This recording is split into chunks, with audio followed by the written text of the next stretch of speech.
Allez, pendant quelques 10 minutes et puis je vais passer à mon sujet du jour. Je voulais revenir un peu sur mon tout dernier décrit. J'ai été scandalisé, surpris de voir la République tout entière s'arrêter pour satisfaire à la boulimie dictatoriale d'un homme. Tshisekedi qui a décidé d'arrêter toute la République, les services de renseignement, l'armée, la police. Tshisekedi qui a décidé d'instrumentaliser la justice pour traquer un homme, Claude Péro-Louara. Quel pouvoir fragile! Ces incompétents, ces chécouleurs qui sont au sommet de l'État vont faire arrêter la République, le bon fonctionnement de la République pour un individu, pour un homme, un simple journaliste qui n'a fait qu'exprimer, alors que lui-même, tu sais qu'il avait dit personne ne sera traqué pour ses opinions. Évidemment, en termes de mensonges, en termes de promesses, cet homme bat tous les records. C'est un menteur professionnel, un menteur national. Je vais le démontrer dans les lignes qui suivent. J'ai vu les commentaires des uns et des autres. Deux choses apparaissent dans ça, surtout de la part des laudateurs, de ceux qui ont fait des louanges, de la gloire, à l'honneur de cet homme qui montre ses limites et ses insuffisances au sommet de l'État, M. Tshisekedi. J'ai vu de leur part une sorte de salve d'insultes. Ça ne me dérange pas, ça c'est le propre de ces gens. Mais je retiens une chose, ils ont dit Péro a insulté le président de la République, il n'a pas le droit d'insulter le président de la République. Et ils disent, Péro a parlé de la vie privée. Laissez-moi déblayer le terrain sur ces deux éléments avant que je ne revienne sur mon thème. D'abord sur les insultes. Moi, Claude Péro-Louara, je n'ai aucune leçon à recevoir en matière d'insultes de la part de Tshisekedi et de la part de l'UDPS. Je n'ai aucune leçon, les amis. Ceux qui ont institué les injures, les insultes, comme mode de débat politique dans le pays, c'est l'UDPS, c'est M. Tshisekedi Félix. Depuis que le Congo est Congo, nous n'avons jamais vu un président qui adore l'insulte comme M. Tshisekedi. Quand je parle d'un homme médiocre, d'une gouvernance médiocre, je fais entre autres allusion au fait qu'un président de la République qui a la facilité à l'injure et à l'insulte, il s'appelle Félix Tshisekedi. Qui a dit de ses propres compatriotes qui sont Kombantaba? Vous pensez que ça c'est un... Comment ça s'appelle? C'est un compliment ou c'est une insulte? Qui a dit des gens qui sont des Nyangalakata? Parce qu'il y a des compatriotes qui ne voient pas les choses comme lui.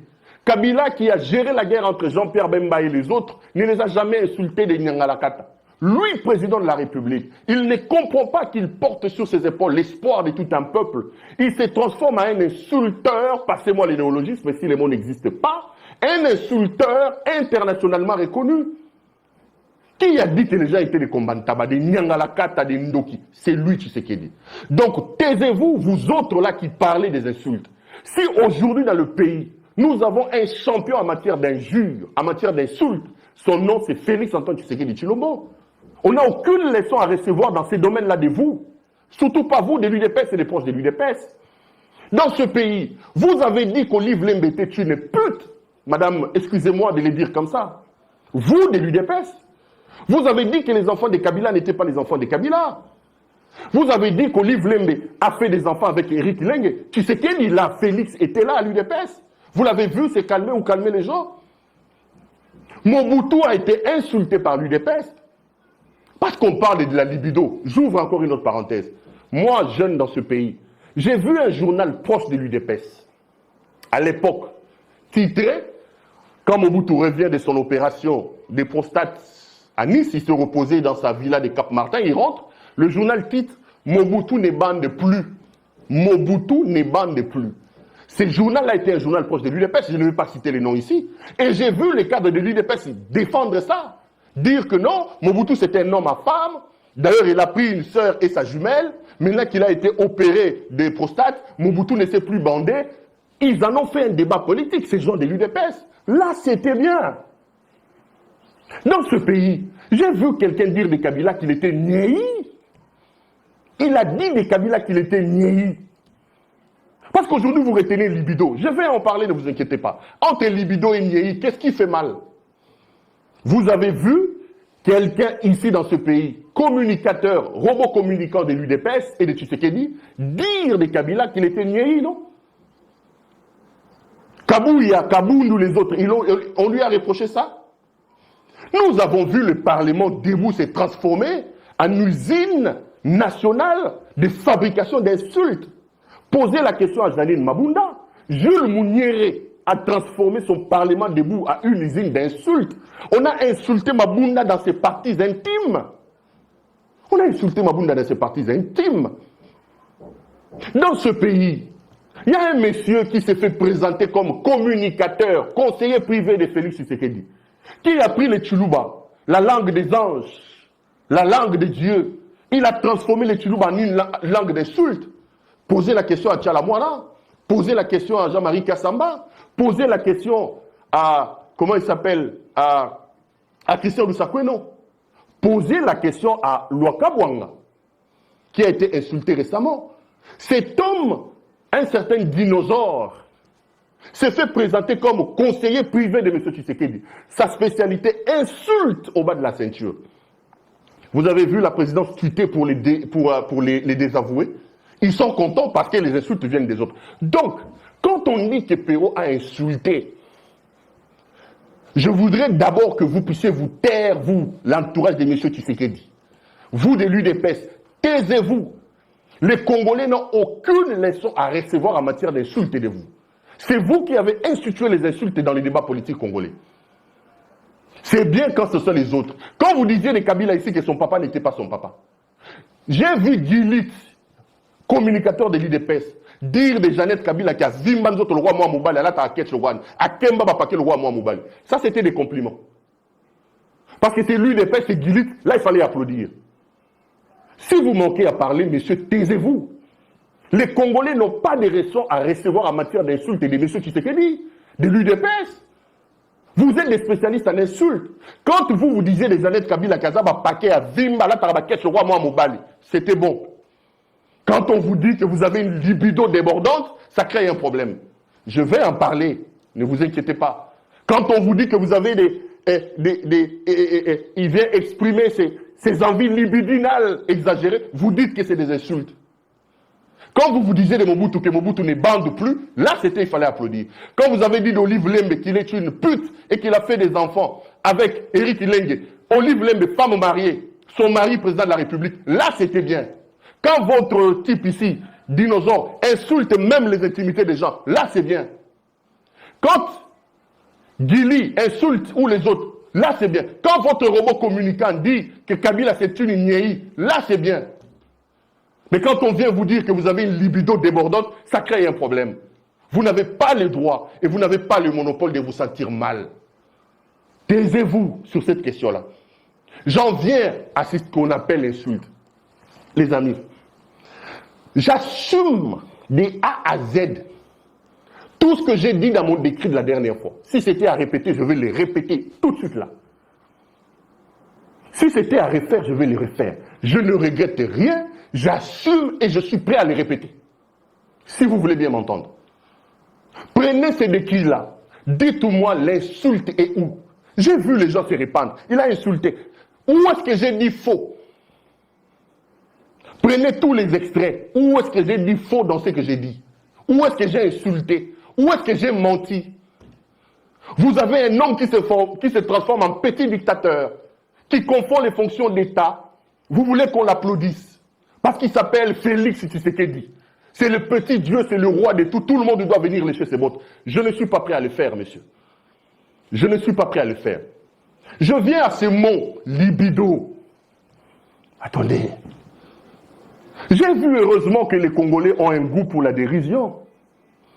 Des gens qui sont aujourd'hui appelés des bébés libido, des tontons libido, des tantines libido, qui viennent défendre le fait qu'on ait critiqué les envies libidinales du père. Ils viennent, ils parlent. Je n'ai même pas entré dans ce que vous avez dit. Je reste sur le mot libido. Et j'ai vu aussi un autre charlatan dire, Perrault lui-même, est-ce qu'il n'a pas de libido? Mais la libido est un fait naturel. Tous les hommes normaux ont une certaine libido. La libido ne doit pas vous choquer par rapport à Niei, mais la libido devient un problème quand on est un président de la République et qu'on vient le mettre sur la place publique. Parlons de la vie privée. Je suis journaliste et j'ai fait 5 ans à l'université. On m'a dit ceci. Quand on est un homme public, la vie privée, la frontière entre la vie privée et la vie publique est une fiction. Elle devient difficile à tracer. Il est de la responsabilité de l'homme public de s'organiser pour faire que sa vie privée reste dans la sphère privée. Tshisekedi était malade. Il met une minerve. La République s'est arrêtée pour parler de la maladie de Tshisekedi. Mais c'est aussi sa vie privée. Pourquoi vous vous êtes intéressé à ça? Donc une partie de sa vie réputée privée peut vous intéresser quand elle est sur la place publique, mais une autre, quand ça les dérange, quand ça l'embarrasse, ne doit pas vous déranger. Parlons de ça. Est-ce que moi, Pérou Louara, je connaissais Gisèle Mpela? C'est moi qui ai demandé à M. Tshisekedi de prendre sa vie privée, de prendre sa maîtresse ou je ne sais pas comment il faut l'expliquer, et l'amener sur la scène publique. Quand M. Tshisekedi a laissé sa fille de 2 ans, 3 ans se faire filmer par une femme qui lui pose la question, tu es la fille de qui? Un enfant mineur de 2 ans, 3 ans. La petite dit, Nazamouana Félix Antoine Tshisekedi. Et cette image-là, c'est Pérou qui a mis ça sur la place publique? Est-ce que vous avez appris que cette femme qui a filmé a été arrêtée? Quand on a pris une femme, qu'on l'a dénudée, on l'a déshabillée en public, on les tire comme un sac de maïs pour la mener dans l'avion. On est en train de filmer, de mettre ça sur la place publique. C'est Pérou qui a fait ça? Est-ce que c'est moi? Le président de la République prend sa vie intime. Il prend son adultère, je le répète, son adultère. Il amène ça sur la place publique. Et moi, j'en parle, vous me dites que c'est de la vie privée. Pourquoi M. Tshisekedi ne s'était-il pas organisé pour que l'affaire Mpela reste dans la sphère privée? C'est moi qui avais envoyé les services de renseignement, la DGM, aller brutaliser cette femme-là. Vous pensez que Mobutu était sain? Mobutu n'avait-il pas une femme, des jumelles comme femme? Vous pensez que Kasavubu était sain? Vous pensez que Joseph Kabila était sain? Vous pensez que Laurent Désiré Kabila n'avait pas de vie à côté? Pourquoi on n'a pas assisté à ça? Parce que eux, ils ont porté la casquette des chefs d'État. Ils ont compris que les fonctions qu'ils occupaient étaient sacrées. Mais ici, vous avez affaire à un président médiocre, indigne, qui ne sait pas faire la part des choses entre les fonctions importantes qu'il porte, qui ne comprend pas que lorsqu'on est chef d'État, il y a des choses qu'on ne fait pas. Et qui se permet de prendre sa vie sale et de le mettre sur la place publique. Vous, au lieu de reprocher le responsable de ce scandale-là, vous voulez dire que Perrault parle de la vie privée. Est-ce que je parlais de la première dame, Denise Diakerou, pour qui j'ai beaucoup de respect? Maman, je vous salue. Elle sait que je l'aime beaucoup d'ailleurs. J'ai parlé de la première dame, Denise Diakerou. Comment est-ce que les Américains ont su que leur président Bill Clinton entretenait une liaison amoureuse avec Mme Monica Lewinsky? Quand Washington Post en parle, quand New York Times en parle, là vous dites oui, c'est des journalistes qui parlent de l'infidélité de leur président. Mais ici, quand M. Tshisekedi de lui-même prend sa vie, amène ça sur la place publique, et que moi je m'interroge sur ça, vous dites qu'il a touché à la vie privée. Comment les Français ont su que leur président François Hollande était en train de voir Julie Gaillet? Qui a pris la photo de François Hollande sur un scooter avec casque pour aller voir sa maîtresse, alors qu'il avait laissé sa compagne, comment elle s'appelle, Valérie Trierweiler, au palais de l'Élysée? Quand Figaro le fait, quand Le Monde le fait, quand Le Soir le fait, quand c'est Canard enchaîné qui en parle, vous dites, voilà des bons journalistes. Ils ont parlé de François Hollande, ils ont montré François Hollande dans son infidélité. Mais quand ça vient chez vous, alors que moi je n'ai même pas enquêté, c'est lui-même l'homme qui a mis ça sur la place publique, vous voulez me dire, il a touché à la vie privée. C'est la vie privée de M. Tshisekedi, ça s'est retrouvé sur la toile comment? Ça s'est retrouvé sur la toile comment? Chers compatriotes, écoutez ce que je vous dis. Ce pays ne se développera pas si nous ne sommes pas exigeants avec nos responsables. M. Tshisekedi doit comprendre que comme président de la République, il y a des choses qu'il ne doit pas faire. il y a des choses qu'il ne doit pas faire. Comment un homme qui prétend être président de la République, qui a sur ses épaules la vie de 100 millions de Congolais, qui est capable, qui dit qu'il peut diriger 2 345 410 km² de superficie, et il est incapable de gérer son propre ménage. Vous pensez que celui qui ne gère pas sa vie privée comme M. Tshisekedi l'a fait, peut vraiment, moi, me convaincre qu'il peut gérer le Congo? Il vient, il vous dit qu'il est, chrétien. Il prie chez le pasteur Roland Dalo. Il prend la République, il va remettre ça entre les mains de Dieu. Il prend la RTNC, il va dans des veillées de prière, on le voit à genoux, les pasteurs en train de lui imposer la main. Est-ce que dans sa foi, on lui permet de gérer un autre ménage en dehors de sa famille? Un homme qui n'a aucun respect pour sa divinité, pour sa spiritualité. Un homme qui n'a aucun respect pour son Dieu, parce qu'il se présente comme un chrétien. Et vous pensez, vous, que cet homme-là aura des respects pour la Constitution de la République, pour les textes, pour le droit positif congolais? C'est comme ça que vous le voyez en train de violer les textes. Les textes ne représentent rien pour lui. Parce qu'il se présente comme un chrétien. Il prie chez le pasteur Roland Dalo. Est-ce que chez le pasteur Roland Dalo, on est autorisé à être polygame?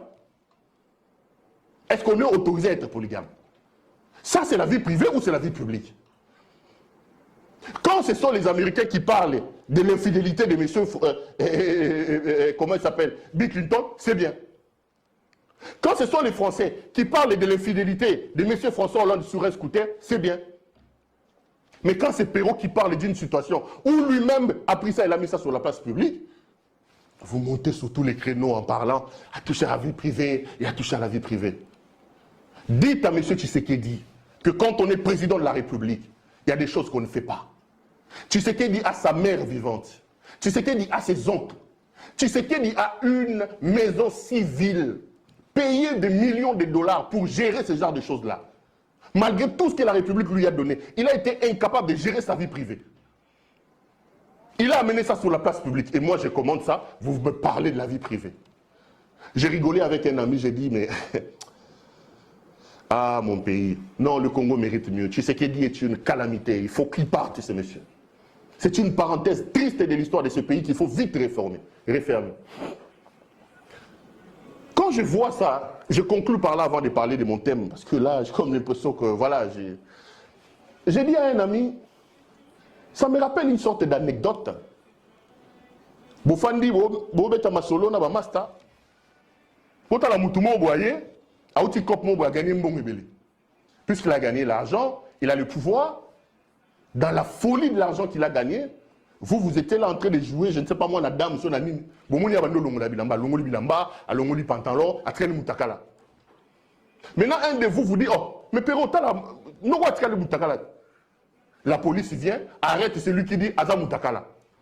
Attendez. Je dis, mais je rêve.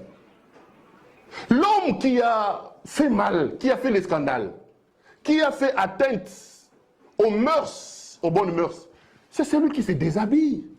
Et c'est un péché de dire que cet homme qui de lui-même s'est déshabillé est nu.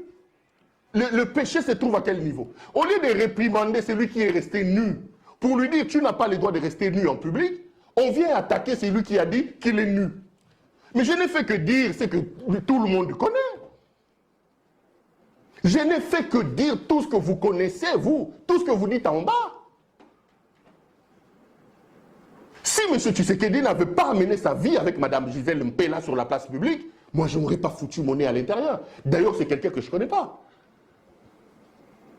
Et c'est là que ça pose problème. Donc je ne suis pas rentré dans la vie de M. privé dans la vie de M. Tshisekedi. Non. Sa vie privée ne m'intéresse pas. Mais quand M. Tshisekedi, de par son amateurisme, de par sa légèreté, de par son manque à comprendre qu'il est président de la République et qu'en tant que tel, il y a des choses qu'il ne peut pas se permettre de faire, prend ces choses-là, les place sur la place publique, je suis journaliste et je fous mon nez à l'intérieur.